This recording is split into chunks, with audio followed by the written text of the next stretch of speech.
हे guys welcome back to my channel it's me Sandhya Pandey. अनि आज चाहिँ मेरो मिनी ब्लग पार्ट 2। अनि बिहानै 6 बजी उठेर यसो तल हलमा गएको त पुरा माइजू र भान्जी त पुरा गफ गरेर बस्नु भएको। अनि एकछिन उहाँहरूको गफ सुनेर हाँसेँ रमाएँ। अनि उहाँहरूको गफ पनि चलिरहेको थियो।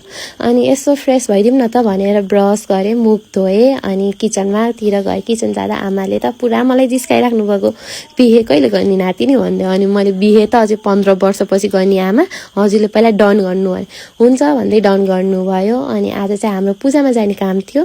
अनि पूजामा जानलाई रेडी भएँ। अनि कुर्ता लगाएँ। अनि लास्टमा झुम्का पनि लगाइदिएँ।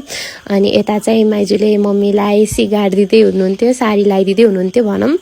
अनि म रेडी पनि भएँ। अनि यो चाहिँ फाइनल लुक थियो। अनि यत्तिकै बसेर गफ गरिरहेको थियौँ। अनि त्यही बेला माइजूले टिका लगाइदिनु भयो। अनि मलाई पनि टिका लगाइदिनु भयो। अनि माइजूले चाहिँ आउँदै गर्नु है, नभुल्नु है मामा घरलाई भन्दै सम्झाउँदै हुनुहुन्थ्यो। हस्।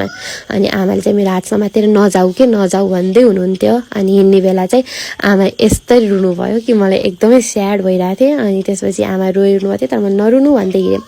अनि मम्मी र म हिँड्यौँ पूजातिर। अनि पूजामा जाँदा त बाफ्रे बा कति धेरै मान्छे, मलाई त पब्लिक उस भएर नि अलिअलि डर लाग्यो। मम्मीसँग यत्तिकै बस्दै भिडियो गराउँदै बस्थेँ। अनि पञ्चे बाजा बजिरहेको थियो, नाचम त भइरहेको थियो, तर एक्लै के नाच्नु भने। त्यसपछि फाइनली म मेरो बचपनको साथी सुमिनालाई भेट।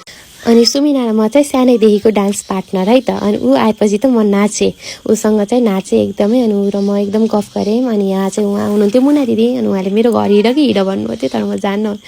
अनि त्यसपछि सुमिना र म यत्तिकै गफ गर्दै भ्लग बनाए जस्तो गर्दै गऱ्यौँ। अनि उहाँहरू 84 भएको र व्रत बन्द भएको उहाँहरूलाई टिका लगाइदियौँ र उहाँहरूबाट टिका लगाएर आशीर्वाद पनि लियौँ। अनि सुमिना र म भेट भएको बेला एउटा टिकटक बनाइहालौँ न त भनेर एउटा टिकटक नि बनायौँ। अनि सुमिना र म छुट्टिने बेला भयो, ऊ उता गयो, अनि म यता गएँ।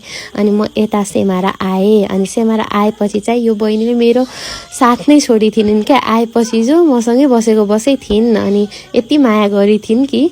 अनि त्यसपछि हामीले चिया खायौँ। चिया खाएपछि माइजूले पनि हाई गरिदिनु भयो मेरो ब्लगमा। अनि मेरो आजको दिन यत्तिकै सक्यो। Thank you for watching. Keep loving, keep supporting. Bye by.